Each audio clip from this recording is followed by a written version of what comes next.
हम बाहरी कैसे जाने कि ये संत हैं जिनसे हम जुड़ करके अपने जीवन को सार्थक करें। पहला, जिनके जीवन में किसी भी से द्वेष नहीं है, किसी भी से द्वेष नहीं, किसी भी से द्वेष नहीं। चराचर जगत में सेवकवाणी हरिवंश नाम लीन जे अजात शत्रुते सदा, उनके हृदय में किसी के प्रति शत्रुता नहीं। पहला लक्षण है किसी से द्वेष नहीं। मानो आपसे नाराज हो गए तो द्वेष पूर्वक नहीं नाराज हुए, आपको सद आचरण बताने के लिए, सद में प्रतिष्ठित करने के लिए आप फिर थोड़ी देर बाद मिले, फिर आपको मुस्कुराते मिलेंगे। यह नहीं हो सकता कि उनके अंदर द्वेष हो जाए। वो एक ऐसे उबाल आई है आपके कल्याण के लिए, वो आपको डांटा, आपको सही मार्ग बताया, फिर जब आप मिले फिर वैसे मृदु स्वभाव से मिलेंगे। कोई उनके अंदर द्वेष नहीं होगा। और द्वेष जिसके अंदर होता है तो सालों चलता है, पूरे जीवन भर चल जाता है, देखते ही जल जाएगा वही आदमी है जिसने ऐसा। दूसरा, उनका सबके प्रति प्रेम भरा व्यवहार होता है। संतों का सबके एक होता बनावटी प्रेम, तुमसे कुछ लेने के लिए, और एक होता निरपेक्ष प्रेम जो भगवत दृष्टि में होता है। उसमें चिपकाव नहीं होता, ध्यान रखना, माया का चिपकाव नहीं होता, उसमें मीठे वचन चाटुकारिता नहीं होती जिसको आप समझते हो कि ये सांसारिक प्यार नहीं होता। उनमें निरपेक्षता होती है और भगवत भाव वाला प्यार होता है। तीसरा, उनके अंदर भेदभाव नहीं होता अपना पराये का। पर आप पीछे सुन चुके हैं, विशेष प्रियता, विशेष श्रद्धा, विशेष समर्पण वाले के प्रति दिखाई देगी। वस्तुतः उनके हृदय में समता है, पर दिखाई देगा ऐसा जो विशेष श्रद्धा और विशेष समर्पण, तो वहां विशेष पक्षपात दिखाई दे। जैसे भगवान समूहम सर्वभूतेषु, लेकिन भक्तों में पक्षपात करते दिखाई देते हैं, द्वेषियों का वध करते दिखाई देते हैं। है तो सम, लेकिन भक्ति ने उनको भगवान के हृदय में पक्षपात प्रकट कर दिया। ऐसे ही संत सम है, आपका समर्पण और आपका प्रेम पक्षपाती बना देगा उनको। भाव अंदर से समर्पित सबके प्रति, भेदभाव रहित। चौथा, श्री भगवान के सिवा कोई अपनापन नहीं कहीं किसी से भी। ये संत की पहचान, भगवान के सिवा किसी से अपनापन नहीं।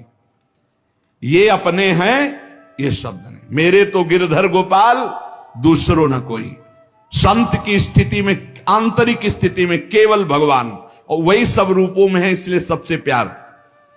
शरीर मन वाणी में कहीं भी अहंकार नहीं, न शरीर में, न मन में, न वाणी में। सुख दुख में जिनकी बुद्धि स्थिर रहती है वो संत हैं। अपना बुरा करने वाले के प्रति सामर्थ्य है दंड देने की, पर दंड ना देकर उसको क्षमा करना, ये संत का स्वभाव है। सामर्थ्य है, अच्छे से दंड दे सकते हैं, तप के द्वारा दंड दे सकते हैं, समाज के द्वारा दंड उनको दिला सकते हैं, लेकिन वो क्षमा करेंगे। संत का स्वभाव दंड देना नहीं।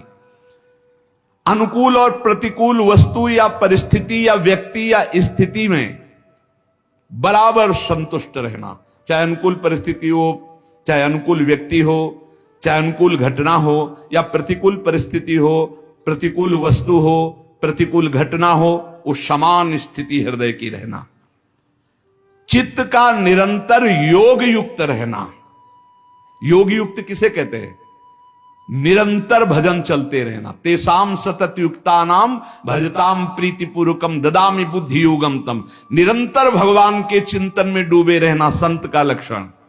चेहरा बता देता है कि भगवान में डूबा है कि संसार का चिंतन हो रहा है। जो भगवान में डूबा होता है उसकी एक अलग अलौकिकता होती है, उसके नेत्र, उसके मुखारविंद से एक आभा प्रकट होती रहती है। जो भगवान में डूबा होता है वो मन और इंद्रियों पर विजय प्राप्त किए हुए होते हैं। उनका एक ही निश्चय होता है, सत्य परमात्मा है, वही सर्व रूपों में है। कोई लड़ाई झगड़ा नहीं, कोई ये बांट बंटवारे वाली बात। जो संत सिद्ध है वो सर्वत्र अपने भगवान को देखता है, सब रूपों में वही है। ये छोटी छोटी जो लड़ाई झगड़े, निंदा, स्तुति, ये सब अज्ञान की धरा में है। संत का मन बुद्धि तन सर्वस्व भगवान को अर्पित हो चुका है, अब उस पर उसका कोई अधिकार नहीं है। संत अपने किसी आचरण से किसी जीव का पतन, उद्विग्न, नाश ये कर ही नहीं सकता। साधुते होए न कारज हानि। बोले नहीं, संत जन तो बड़े बड़े सिद्धों ने श्राप दे दिया, तो जिनको श्राप दिया वो वरदान से भी ज्यादा बढ़कर हुआ।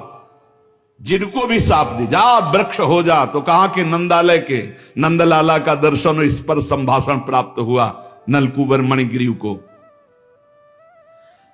संत के साथ जब कोई गलत व्यवहार करता है तो वो उसके साथ कभी गलत व्यवहार नहीं करते। संत की पहचान, उसके साथ गलत व्यवहार नहीं करेंगे। संत को जब सांसारिक वस्तुएं घेरती हैं तो उनमें वो समान भाव रखते, ना हर्षित होते न शोकित होते। आए तो हर्ष नहीं, गए तो शोक नहीं। महलों में रखो चाहे झोपड़ी में वास दो। संत के हृदय में किसी से ईर्ष्या या डाह नहीं होती। संत सदैव अपने समीप भगवान को देखकर निर्भय रहता, कभी उसमें भय नहीं होता। पर ये परीक्षा ना लेके भयभीत होते हैं कि नहीं, या चीख दो या कुछ भट्ट से एकदम कर दो, विचार भय नहीं रहता, अचानक भय सबके अंदर रहता है। ये ध्यान रखना। यही व्याख्या श्री मगनानंद सरस्वती जी सेनपुर में महाराज जी, तो एक संत आए हुए थे जो ज्ञान पढ़े थे वेदांत। उनका महाराज आपकी ये बात समझ में नहीं आई। उनका संत में विचार भय नहीं रहता, आगंतुक भय तत्काल हो जाएगा। जैसे बंदर की दे कोई